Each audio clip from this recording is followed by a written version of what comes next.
Life is not a machine or a ghost. The naturalistic origin of life's organization and goal-directedness, consciousness, free will, and meaning. Marsha Familaro Enright, published July 2023, Journal of Ayn Rand Studies. Abstract. Due to a widespread belief in mechano-reductionism, most intellectuals reject the idea that non-conscious living beings act toward goals. Proposing otherwise is mostly rejected as unscientific anthropomorphizing or necessitating appeals to a supernatural power. This false dichotomy has stymied biology and its related sciences. Herein, I present a new naturalistic gestalt on the nature of life, one based on facts and evidence. It incorporates Ludwig von Bertalanffy's and Arthur Koestler's theories of systems and hierarchies with the ideas of Aristotle, Jonas, and Ayn Rand to identify fundamental formulations on the nature of life, consciousness, free will, and meaning. Episode 3. Consciousness as an extension of the self-regulating abilities of life. Evolution is the process by which different life forms reorganize their systems to cope with changing environmental conditions, such as developing lungs to live on land, and to face their existence in new ways, hence the plethora of different kinds of radiolaria in the same environment. Or, through their own abilities, to change the environment to help maintain their systems, such as building a house of stone or a dam. The emergence of consciousness is one of the most radical means living systems have developed to survive and evolve. Every life form that has it uses it to live. But what is consciousness? This question leads to many others. How should it be defined? What gives rise to it and where does it reside? Since it doesn't seem to be material, could it be an illusion or a universal property of all matter? Who or what might possess it? How is it related to the issues of artificial intelligence? And while reams of interdisciplinary research in cognitive science, such as psychology, linguistics, anthropology, neuropsychology, and neuroscience, are moving apace, there are many thinkers who continue to assert that consciousness is merely an epiphenomena of neural activity, not a causative agent. Ignacio Morgado Bernal, 2019, aptly summed up this view. The nature of consciousness remains one of the main unsolved questions in neurobiology. Although recent advances suggest that sooner or later we will be able to understand the neural mechanisms underlying awareness, it seems very difficult to understand how neural activity becomes a subjective experience, the so-called hard problem of consciousness. The apparent intractable nature of this problem causes some scientists to avoid it altogether and deal only with the neural correlates of consciousness. However, for others, consciousness is an epiphenomenon, that is, something without a direct function, like the redness of blood, a characteristic which was not selected for, but was a consequence of the mechanism selected to deliver oxygen. In that view, qualia, the phenomenological experiences, correspond to internal discriminations that are reliable, correlates of underlying neural mechanisms. Consciousness itself is not causal. It is the neural structures underlying conscious experience that are causal. 377. In case you missed it, this view is a consequence of material reductionism. That is, that causes can only be material. Others deny the very existence of consciousness. 12. According to them, consciousness is nothing but an illusion that humans have talked themselves into. As previously described, thinkers such as Daniel Dennett and Sam Harris take the point of view that thoughts are not real and do not have causative power, nor the mind free will because they are not material. Paradoxically, these people push this point of view by arguments. What is Dennett or Harris or any reductionist doing in writing and speaking, if not using thoughts as if they were real and had the power to change humans? Why are they even arguing about thoughts and free will if their words and actions have no causative power? If they truly believe they are determined, why don't they see the pointlessness of arguing and just shut up? Why? Because apparently they secretly agree with Frank Herbert, 1965-2010, who said in Dune, Whether a thought is spoken or not, it is a real thing and it has power. 446. And they don't want to give up that power and influence. It's clear that the mechano-reductionist approach founders in trying to explain the nature and causative power of this seemingly non-material agent, consciousness. In the end, it appears to me that their fundamental premises cause them to throw up their hands and assert that there is no such thing.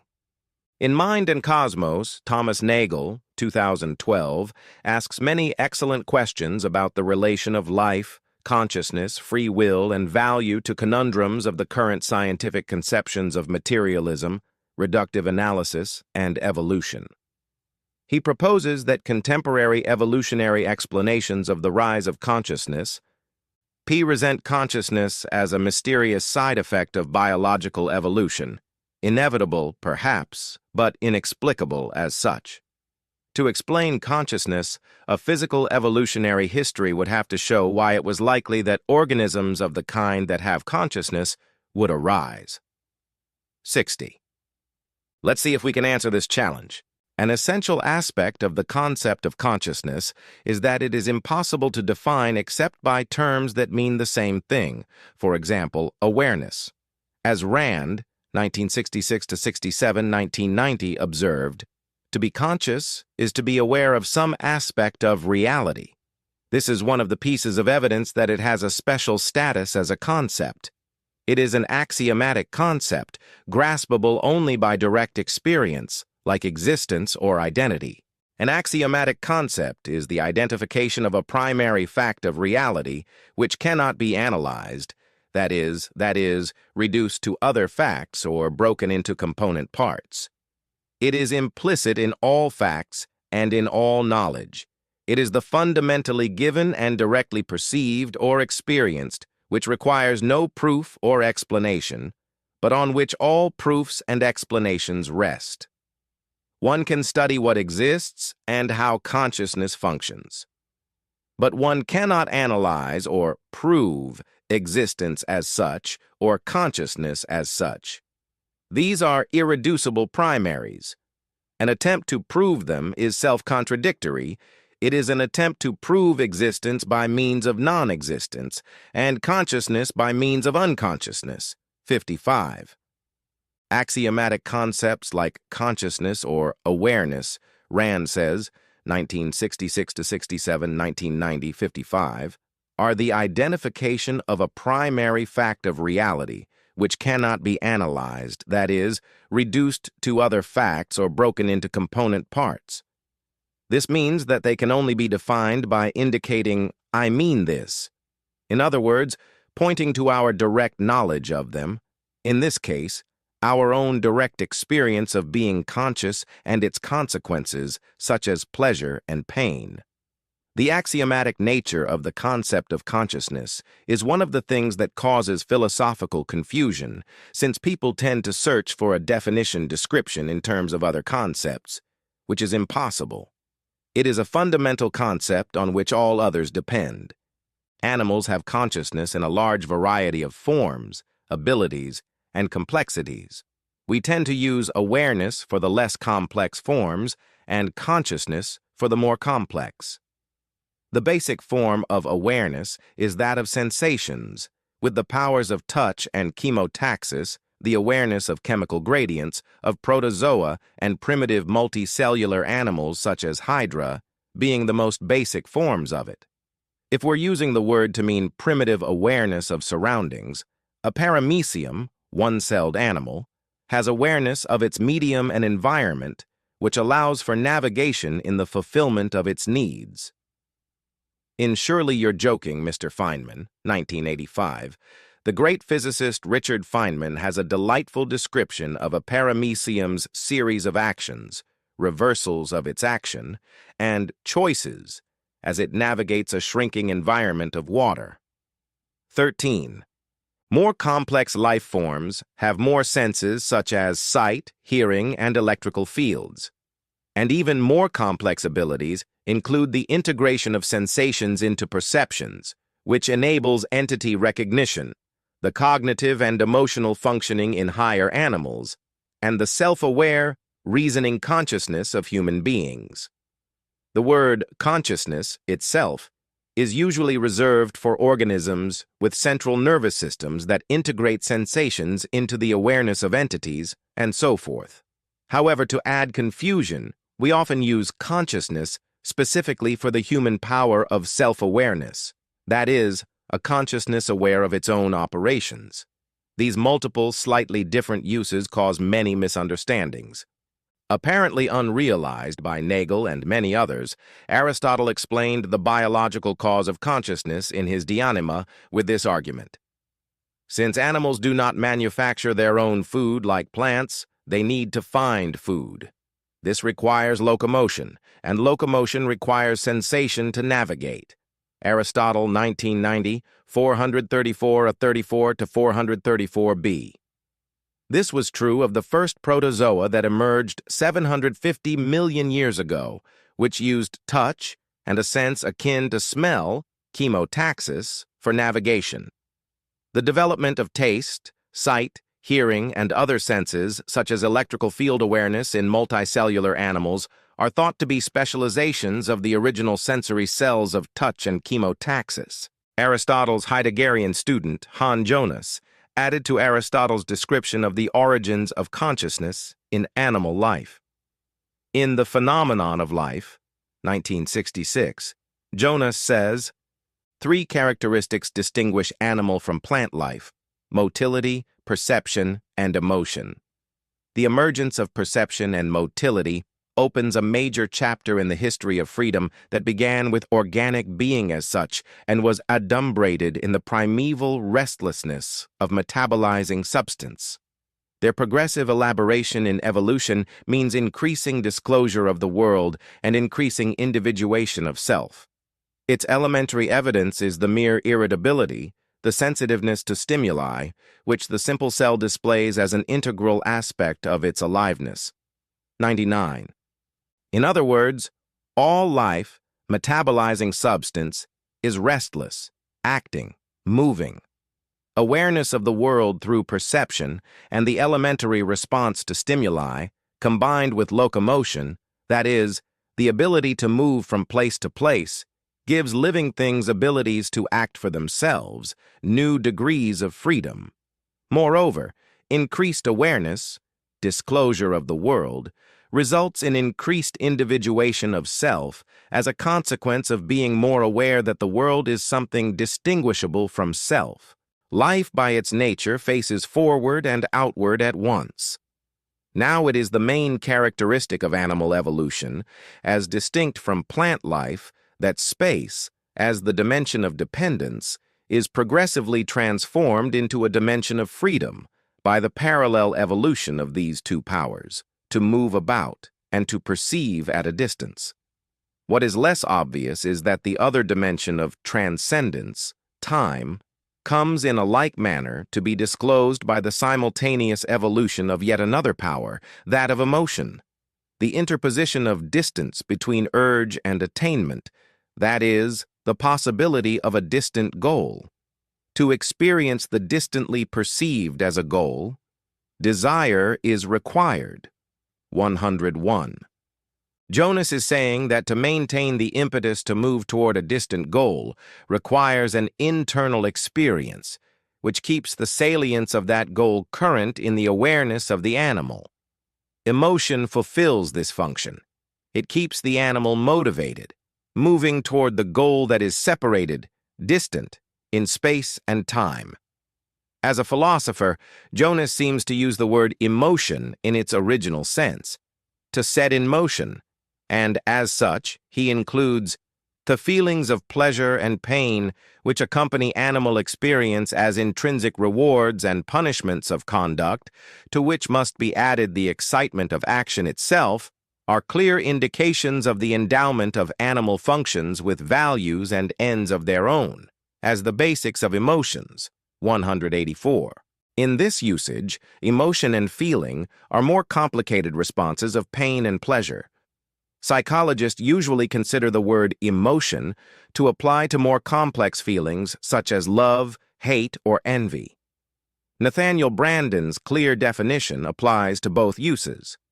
An emotion is the psychosomatic form in which man, a living thing, experiences his estimate of the beneficial or harmful relationship of some aspect of reality to himself, itself. 2001-67.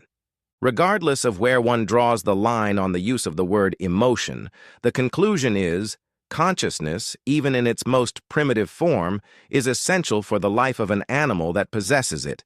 The experience of pain or pleasure that draws an animal to or away from something is essential to and for the animal's life. And in the more complex animals, this encompasses complex feelings.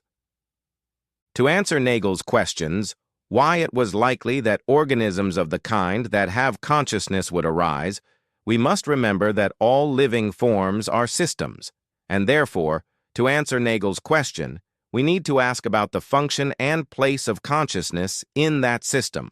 Sensation, perception, and higher consciousness are evolutionary advances in life systems, enabling them to maintain homeostasis through a new way of interacting with the environment. In terms of what kind of thing it is, awareness/consciousness is a relationship between a certain kind of body and the world. When a pig sees a piece of corn, it is in a physical relationship with the corn, in which the light reflected from the corn travels and hits the retina of the pig, initiating a perceptual process in the pig's brain that triggers a cognitive/emotive process, including a desire for the corn in the pig's consciousness. A desire is a feeling/process that keeps the salience of the corn in its consciousness until possession/ingestion of the corn is completed. Sight, sound, smell, taste, and touch are affected when parts of the environment become part of the organism by transferring energy. While in pursuit of food, rest, care of offspring, and so forth, the animal's awareness system literally incorporates parts of the environment, energy, and chemicals that cause sensation. This transfer changes the organism's organs and the animal's system. This is why we call knowledge food for the soul. Its analogy to food is strong. Like food, it's an incorporation of elements of the environment to be used for the goals of the organism. The fact that human consciousness usually malfunctions when put in a long-term sensory deprivation environment, Zubek, 1969, affirms that awareness or consciousness is a relationship between the animal and the environment, a process going on between the world and the life system. This activity gives the animal the ability to change the actions of the animal to serve its life needs. A powerful implication, clear from the evidence, is that consciousness is not merely an epiphenomenon of matter. But the issue of whether consciousness has causal power needs to be reframed in terms of a more exact, non-reductionist view of causation. Namely, causation is a function of the identity of the entities that act such that living beings with consciousness have powers of action beyond those without it. The evidence demonstrates that animals with consciousness are able to take actions and cause change that beings without it cannot do. In the more advanced animals, the interaction with the environment results in mental structures, such as representations of the environment as memory, that enable the animal to further interact with the environment. These structures and interactions affect the animal's further actions.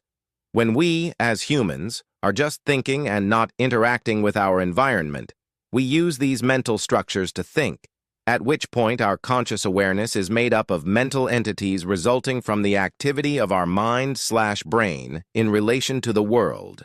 As per Aristotle and John Locke, our minds are tabula rasa for the content from the world.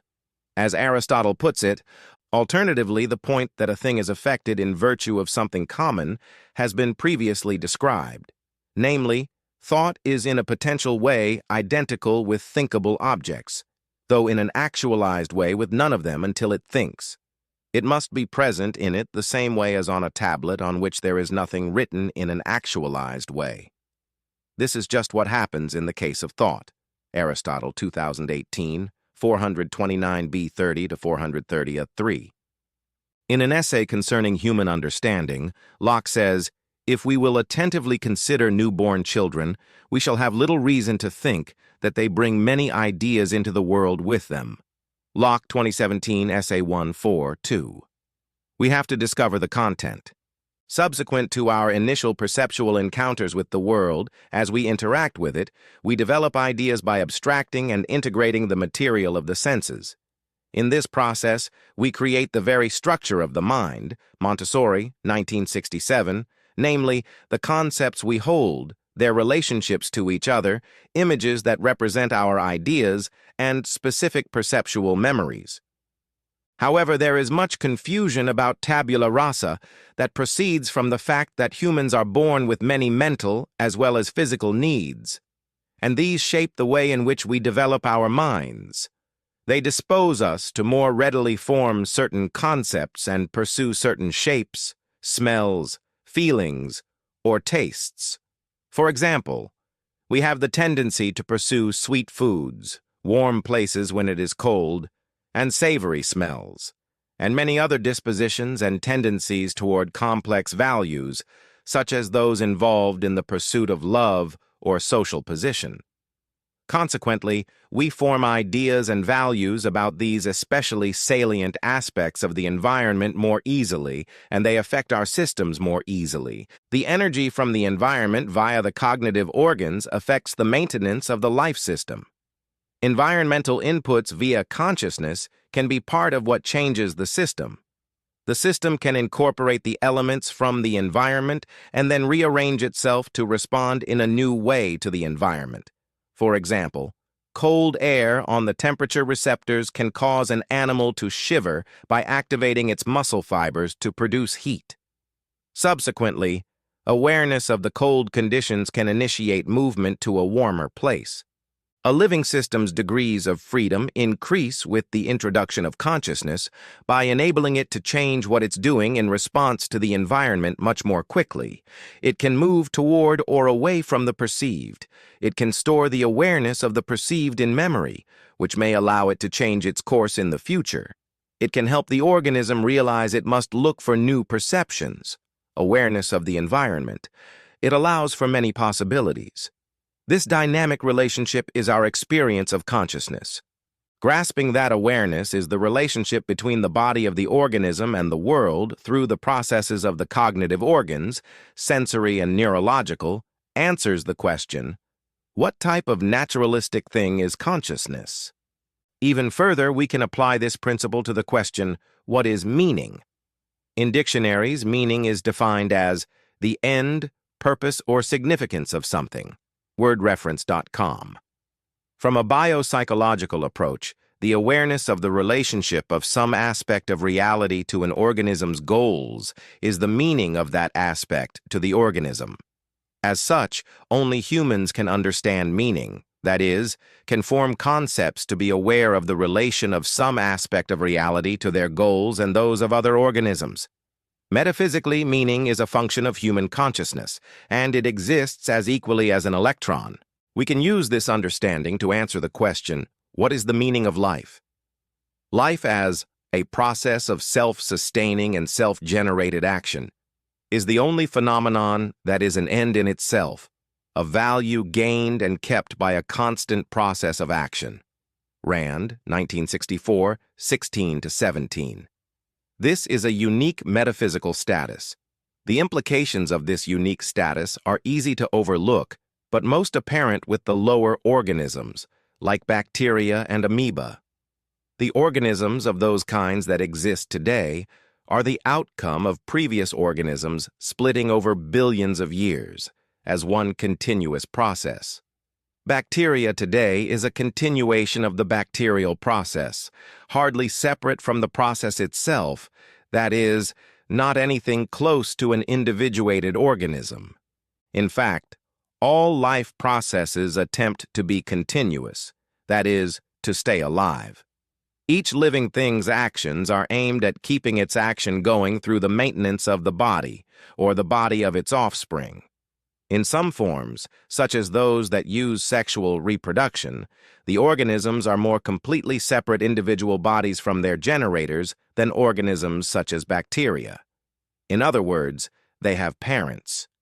But in all cases, the living being is the life process of a certain type of body, the end of which is to keep that process going. The life process is the goal. The goal is to implement the life process, whatever form that living being takes. It's a process that aims to an end and is the end. It's uniquely recursive. The end is the living. Getting back to meaning, then, the meaning of life is to live and to experience one's power to live, to be aware of how one's actions are serving one's life goals, and how one's life goals are to live well as a human, for example, maintain the human living process.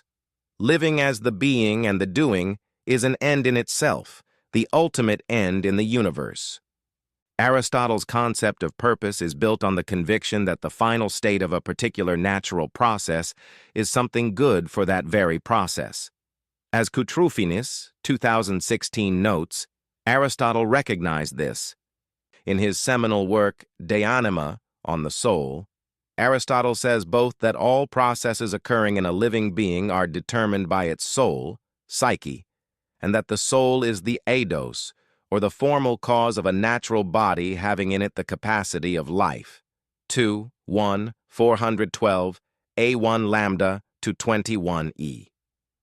The good is that at which all things aim, tagathon upande fiete. Nicomachean Ethics 1.109.4a1. The supreme good seems to be something final, to the Aristotelion tifenete, 1.1097-25-30. Accordingly, final states at which the soul of an organism aims are good for that very organism. Each organism is something good in itself, because thanks to its soul and essence, it has intrinsic value. From Aristotle's perspective, the purpose of being able to learn to read is not about producing numerous offspring, but to contribute to a person's happiness, eudaimonia, which is a value in itself rooted in the noetic soul of the human. 423. I read intrinsic value as a value that is an end in itself. The documentary film My Octopus Teacher, by the South African naturalist documentarian Craig Foster, shows the jolting intelligence of Octopus vulgaris in its curiosity about Foster and its ability to play with a school of fish. In the documentary, Foster explains that its intelligence is distributed in the 8 arms as well as the head of the octopus. The activities of this disconcertingly different intelligence demonstrate Aristotle's original observation that living things enjoy exercising their abilities. The more complex and multifunctioning the organism, the more enjoyment it experiences. As illustrated in Masson and McCarthy, 1996, it plays, enjoying doing what it can do as well as what it must do to stay alive. That's all a part of the meaning of being alive. Like the wild animals that slide down a snowy slope over and over for fun, or the dog that plays fetch. Contra neo-Darwinian views, life is not just reproduction, it is living. It is a mistake to focus on the importance of reproductive fitness alone when trying to understand living action. Aristotle recognized that living itself is the goodness and the action toward goodness. Understanding consciousness as being part of the living system has further psychological implications. Psychologically, when the needs of consciousness are not met, the psychological steady state, one is motivated to restore one's steady state. The more unmet the complex needs of the human psyche, the more extreme the actions, such as in schizophrenia. Actions that push the mind organism toward disorganization are unsuccessful actions. Those that push it toward organization are successful. The principle of steady state is a key to objectively identifying those needs and actions necessary to maintain the mind. In Plato's Republic, Cephalus is anxious to continue his offerings to the gods, so that in his then old age he will know peace of mind, a steady state of consciousness. Plato, 1961, 331a to 331d. For a fully integrated biopsychological conceptual understanding of human life, ethics and psychology should endeavor to define what actions and pursuits help to maintain the steady state. The system of consciousness. As to how consciousness is organized, Koestler, in his book The Ghost in the Machine, 1967, carried Bertalanffy's banner and ideas into the mental realm, applied it to furthering the theory of evolution and to explaining biological organization and action. Among his many powerful explanations, he expanded on the nature of the hierarchical organization of living systems and consciousness, and added the concept of the holon to explain living organization. Needham, 1936, wrote, "Whatever the nature of organizing relations may be, they form the central problem of biology, and biology will be fruitful in the future only if this is recognized. The hierarchy of relations, from the molecular structure of carbon compounds to the equilibrium of species and ecological wholes, will perhaps be the leading idea of the future." Yet the word hierarchy does not even appear in the index of most modern textbooks of psychology or biology. 45. The first universal characteristic of hierarchies is the relativity of, and indeed ambiguity, of the terms part and whole when applied to any of the subassemblies. A part, as we generally use the word, means something fragmentary and incomplete, which by itself would have no legitimate existence. On the other hand, a whole is considered as something complete in itself which needs no further explanation. But wholes and parts, in this absolute sense, just do not exist anywhere, whether in the domain of living organisms or of social organizations. What we find are intermediary structures on the series of levels in an ascending order of complexity. Sub-wholes, which display, according to the way you look at them, some of the characteristics commonly attributed to parts. Phonemes, words, phrases are wholes in their own right, but parts of a larger unit. So are cells, tissues, organs, families, clans, tribes. The members of a hierarchy, like the Roman god Janus, all have two faces looking in opposite directions. The face turned toward the subordinate levels is that of a self-contained whole. The face turned upward toward the apex, that of a dependent part. But there is no satisfactory word in our vocabulary to refer to these Janus-faced entities. To talk of sub-wholes, or sub-assemblies, substructures, sub-skills, subsystems, is awkward and tedious. It seems preferable to coin a new term to designate these nodes on the hierarchic tree, which behave partly as wholes or wholly as parts, according to the way you look at them. The term I would propose is holon, from the Greek holos equals whole, with the suffix on which, as in proton or neutron, suggests a particle. Biological holons are self-regulating open systems which display both the autonomous properties of whole and the dependent properties of parts. This dichotomy is present on every level of every type of hierarchic organization and is referred to as the Janus effect or Janus principle. 14, 47-48. In describing the automatization of actions that formerly required much conscious attention, like learning to ride a bike, Koestler, 1967, says, "The transformation of learning into routine is accompanied by a dimming of the lights of awareness. We expect, therefore, that the opposite process will take place when routine is disturbed, that it will cause a change from mechanical to mindful behavior. Everyday experience confirms this, but what are the implications? Habits and skills are functional holons, each with a fixed canon of rules and flexible strategies. Flexible strategies imply choices between several alternatives. The question is how these choices are made. Automatized routines are self-regulating in the sense that their strategy is automatically guided by feedbacks from their environments, without the necessity of referring decisions to higher levels. I have mentioned the tightrope walker keeping his balance as kinetic homeostasis. 99. Only when something unexpected happens, such as dropping his balancing stick, a strategic choice has to be made which is beyond the competence of automatized routine and must be referred to higher quarters. This shift of control from one level to a higher level of hierarchy, from mechanical to mindful behavior, seems to be of the essence of conscious decision-making and of the subjective experience of free will. 207-8.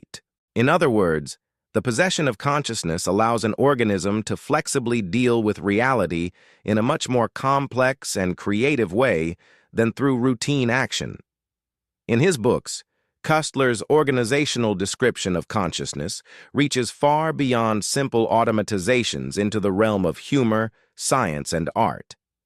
But we shall have to leave that for another day and go on to address some last perspectives on the relationship of consciousness and life. Human immortality. Human survival is critically dependent on the human ability to form abstractions and reason about reality. Rand, 1964-20. Reason allows us to be aware of the future and the past, and death. Consequently, as a fundamental part of being alive, individuals have a strong tendency to find ways to continue. Children are a primary means by which most people extend their life process. But human reasoning and the awareness of past and future leads to other means of participating in the immortal and divine, specifically the desire to be remembered, to take actions to achieve a legacy. Hence, the importance we place on remembering the dead and celebrating their impact on the world. Life stories, pictures, movies, the family busts of the Romans, monuments, songs, the glory of Achilles, the fame of Alcibiades, performing ceremonies, or even just saying a few words about a person at burial or a memorial service is considered important by most people. To do otherwise seems like we are acting as if that person had no existence or importance. These are all the things that keep previous humans alive in the giant ongoing experience of mankind. Many thinkers have written on the desire for transcendence, which usually is taken to mean taking oneself out of concern for oneself and into concern for something greater. Does this desire derive from the desire to stay alive psychologically, by doing something that affects and continues the life and growth process of others? Then we're more likely to be remembered, thus stay alive in others. Moreover, when we improve the lives of others, we feel more efficacious, actualizing our ability to use all our functions. This is the essence of being alive and flourishing. The fourth dimension? Another significant factor in the development of reasoning consciousness is that it has resulted in a new dimension in the universe, the shared mental world of humans. British physician-philosopher Raymond Tallis reflects on this in his thoughtful, contra-reductionist tome, Aping Mankind. Neuromania, Darwinitis, and the Misrepresentation of Humanity, 2014. Humans have a wealth of ideas, history, knowledge, and experience that they share through communications and hold in memory. A small part of it, but a substantial representation, are all the entries on Wikipedia. This shared mental world exists in different respects in different people, but collectively has an enormous influence on human action, history, and the world. It exists in our minds, the process and relationship which is human consciousness. It is a new evolutionary development. Free will. To reiterate an earlier point, there is no inevitable sequence of events, no determinism, because life has freedom to change its course. Rather than determinism, there is causation to lawfully explain why entities act as they do. Life is a process of self-sustaining and self-generated action, Rand 1964-16. In other words, part of the very essence of being alive is the ability to generate action. This ability gives living things a freedom of action, made possible by their systems, that emerges in the universe with the first living creature. Free will is the latest version of this capacity and a naturalistic development. Free will is the ability to direct conscious attention or focus, as Rand calls it in The Objectivist Ethics. The act of focusing one's consciousness is volitional, 1961-20. This is a clear extension of an animal's ability to direct its action. With the development of human consciousness, the human animal can direct the actions of its consciousness via focal awareness. In other words, it can direct what it is paying attention to instead of being at the mercy of what is happening in its environment. For example, the lion sits in its pride until it hears the eerie sound of a hyena, which causes it to get up and turn its ears in the sound's direction. But there is no evidence the lion has control of what it is thinking about or can say to itself, "I don't want to respond to hearing that hyena. I'm going to read a book." The lion can't say anything to itself because it can't think in concepts. It seems to have some freedom as to how it will respond to the hyena call, as evidenced by the fact that lions don't always respond in the same way in similar circumstances. Its life system, through its consciousness, responds differently in different situations, balancing its needs and resources against what it perceives of the environment around it. Humans, however, have surprising powers of self-direction, which make an enormous difference in our range of actions and the freedom to choose actions. Most of us acknowledge this because of our own experience in changing the course of what we do. In the famous marshmallow experiments on young children aged 3 to 5 years old, as documented by Michel et al., 1970, some, when left alone, were found capable of figuring out ways to distract themselves from eating marshmallows put in front of them for 15 minutes to get more treats when the experimenter returned. Michel et al., 1972, noted, "They made up quiet songs, hid their heads in their arms, pounded the floor with their feet, fiddled playfully and teasingly with the signal bell, verbalized the contingency, prayed to the ceiling, and so on." In one dramatically effective self-distraction technique, after obviously experiencing much agitation, a little girl rested her head, sat limply, relaxed herself, and proceeded to fall sound asleep. As Raymond Rod, 2014, observes, this experiment demonstrates that preschool-aged children are capable of self-control. They can decide how to direct their attention. This directive ability of our mental capacities and actions enables humans to notice different aspects of entities such as color, length, hardness, form abstractions of these aspects, and integrate them into concepts. It is the magnificent source of our power of reason, organizing our concepts into propositions and syllogisms. Our thoughts organize our actions toward ends. To ignore that is to ignore an obvious connection between cognitive psychology and motivational psychology. Most of us are familiar with stories such as that of Alexander the Great, who set his mind to conquering the world and nearly did by the time he was 30.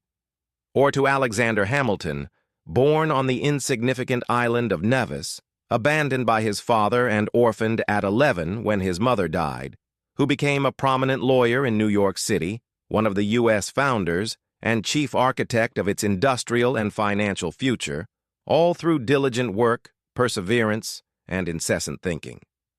Or the rock climber, Aaron Lee Ralston, who became stuck in a crevasse and cut his own arm off to save his life. Or any of a huge line of entrepreneurs who put their minds to creating new companies and rose to riches. Currently, there is a large body of research, such as Mihaly Csikszentmihalyi's on Flow, 2008, Anders Ericsson's on Deliberate Practice, Peak, 2017, and Andrew Huberman's on Focused Attention as a Chief Means of Changing Behavior, Huberman Labs Podcast, 2021, that demonstrates the power of free will via the ability to direct focused attention. The evidence includes people who go from being homeless to being successful scientists. Factory workers who maintain interest and creativity in their work by directing their attention. Amateur golfers who decide to become professionals in their 30s. And special forces candidates who overcome freezing water, enormous sleep deprivation, and monstrous physical challenges to succeed. But these and other facts do not deter materialists from insisting that humans do not have free will. Instead, on top of their materialist philosophical arguments, they cite various experiments.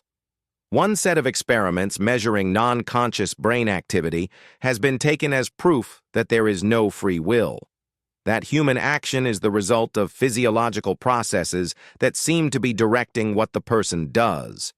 I suppose they would say determining. The controversy began with an experiment in 1983, commented on by Patrick Haggard, 2011. To date, the field has been dominated by the Libet experiment. Libet et al., 1983. In this experiment, participants are asked to make a simple voluntary action, such as a key press, whenever they feel like it. Brain activity is measured throughout, originally using EEG and more recently using fMRI. Lau et al. 2004. At the same time, they observe a rotating clock hand and are asked to note the position of the clock when they first experience the conscious intention or feel the urge to press the key.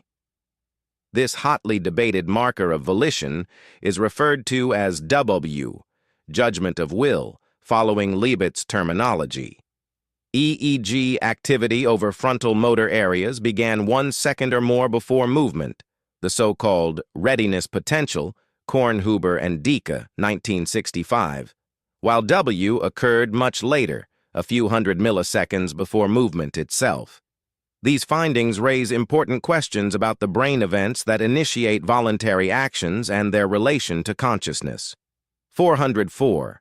In 2008, while imaging subjects' brains, Soon et al. Predicted whether subjects would press a button with their left or right hand up to 10 seconds before the time the subject said they chose to do it, 60% accuracy with 12 subjects. Some people argue that these results show that the conscious mind is thus an epiphenomenon, rationalizing actions that the body or the unconscious has initiated. One of the researchers, Patrick Haggard, 2011, says, "The current work is in broad agreement with a general trend in neuroscience of volition. Although we may experience that our conscious decisions and thoughts cause our actions, these experiences are in fact based on readouts of brain activity in a network of brain areas that control voluntary action." 404. In other words, voluntary action is controlled by brain activity, presumably meaning mechanistic processes of the brain, not subconscious mental activity. He goes on to say, "It is clearly wrong to think of the feeling of willing something as a prior intention, located at the very earliest moment of decision in an extended action chain. Rather, W seems to mark an intention in action, quite closely linked to action execution." 404. In other words, there is a complex of activities that lead to an action and conscious awareness of the decision. The experimental evidence seems to indicate that the conscious awareness of the decision is quite late in that chain. Many thinkers have interpreted this experiment to mean that our free will is an illusion because the conscious mind is aware of the decision after the action is put into effect. But Haggard puts his finger on the issue. It's wrong to think of willing as merely the result of the conscious decision to do something. That's because the person is not merely his conscious mind. Instead, we can take an organismic approach to the results of these experiments by seeing that the decision is a function of the entire organism. The conscious mind is an essential aspect of that system, since in the experimental situation, the subjects have to be consciously aware of what they're supposed to pay attention to and how they should respond in order to perform the requested decision and action. The fact is, the organism, through its needs and its dynamic equilibrium, initiates an action to fulfill the needs. The conscious mind is a part of that process, and perhaps that's what Haggard means. The importance of using one's whole organism to make a judgment is demonstrated by Antonio Damasio's patient, Eliot, described in Descartes' Error, Emotion, Reason, and the Human Brain, 2005, 34-51. Eliot was a victim of a frontal lobe brain tumor. From life as a financially and socially successful person, Eliot had descended into a disastrous set of choices after his operation to remove the tumor, which led to him ending up in the neurological institution in which Damasio worked. Eliot's reasoning was perfectly intact, but he could not make decisions about what actions to take in his life, because, Damasio discovered, Eliot's conscious mind was cut off from his feelings. In my view, see Enright 2002, Eliot was cut off from crucial parts of his subconscious and his integrated organismic valuing process. his life system. Reasoning and judgment require access to the data, ideas, conclusions, needs, and values in the non-conscious parts of one's being. It is why we cannot rely on conscious deductive reasoning alone to form good judgments and conclusions. It must be combined with a careful awareness and examination of all our thoughts and feelings. A good judgment about any course of action incorporates material from memory and experience, integrated by the subconscious, as well as awareness of bodily feelings and needs that are relevant. When one does not incorporate one's subconscious material in a judgment, but merely decides via deduction from premises, one makes a rationalistic judgment. For example, Oliver and Simon have both read Rand's novels and essays and believe that her philosophy is true. But Simon also thinks that living in anarchy is a good way to live because thereby one is free to live entirely by one's own judgments. However, Rand argues that the right way to live is in a society structured by laws protecting individual rights. Anarchy would descend into the chaos of warring factions. Oliver deduces that Simon is evading the truth to believe in anarchy because Rand made her argument so clear that any rational person has to agree, especially one who knows the rest of her philosophy. Oliver is making a rationalistic judgment because its structure is X is true. Therefore, the only way to believe in non-X is to evade the truth of X. His reasoning does not take into account that ideas of politics result from a large system of long, complex chains of reasoning, knowledge, and experience of human behavior, so there are many ways by which people can reasonably disagree. Again, life is a system that is constantly striving to keep itself in a steady state to live. Consciousness is a part of that, and we can only correctly understand life's elements in that context. Free will and the inanimate universe. A rather startling implication of free will is that nothing in the universe is determined. Free will is the human ability to control attentional processes, thereby enabling control of much else in mind and body. And because of this ability, humans can affect the course of the inanimate, thereby enabling the inanimate to have an open-ended course of action, not a determined one. For example, the way in which the green billiard ball hits the red one causes the red to fall into the table pocket, apparently determined by the laws of force and motion. And it's true that the actions of the two balls can be understood as a result of those laws, given a set context. But if I choose to reach out and touch the green billiard ball, I can change its course. Therefore, the motion of the balls is not determined. They are caused, that is, acting in accordance with the natures of the entities acting. My point is that our free will choices can change the direction of the universe by rearranging inanimate matter. In fact, we do this all the time. An essential, life-maintaining human characteristic is the ability to rearrange matter to fulfill our needs by producing materials for our needs. Another startling implication of these facts, as my inimitable husband John Enright said, if free will exists, its potential has existed since time immemorial. The potential for free will has always existed, summing it all up. 1. With the arrival of living things on Earth came a new form of existence, one which follows the laws of physics and chemistry but demonstrates further properties of matter and energy not revealed in inanimate objects, what are often called emergent properties. 2.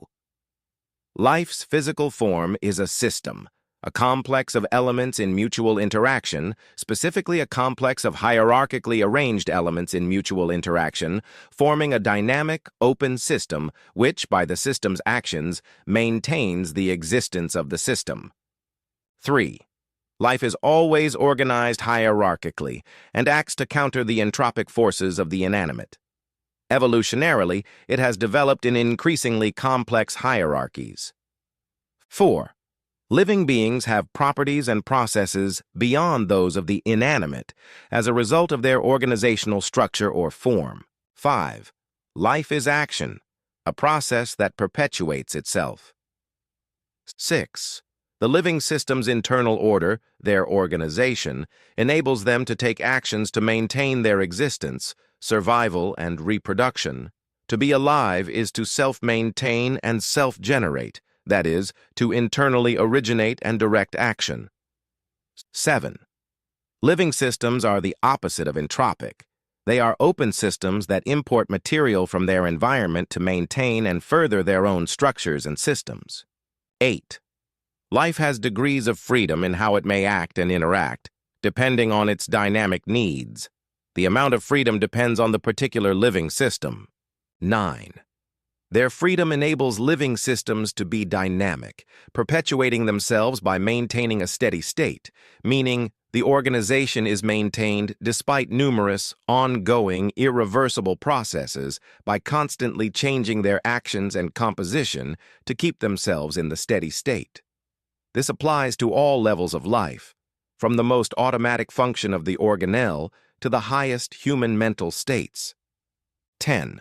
Their degrees of freedom allow living things to be not only adaptive but creative in their response in pursuit of their needs and goals, changing their structures and actions in the direction of increased complexity of forms, contra entropy.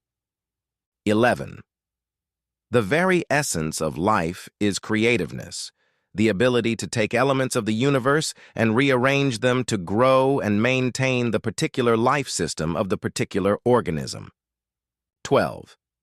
Evolution, consciousness, free will, and human mental creativity are more complex expressions of life's basic ability to creatively direct its action to maintain itself. 13.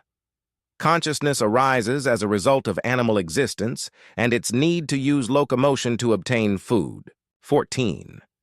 Awareness in all its forms, leading to what we usually call consciousness, is an evolved, complex relationship between an animal and its environment. 15. Awareness/consciousness is the relationship between the body of a certain organism and the world through the processes of the cognitive organs, sensory and neurological, and answers the question, what type of naturalistic thing is consciousness? 16. The principle of steady state is a key to objectively identifying those needs and actions necessary to maintain the mind. 17. Meaning is the awareness of the relationship of some aspect of reality to the organism's goals. 18. Life as a process of self-sustaining and self-generated action is an end in itself. Therefore, the meaning of life is to live and to experience one's power to live. Life as the being and the doing, the ultimate end in the universe. 18. Free will is a further evolution of life's ability to direct its action. It is the human ability to direct their awareness. 19. These properties and processes, this ability to self-maintain and self-generate, is the naturalistic source of value and meaning in the universe.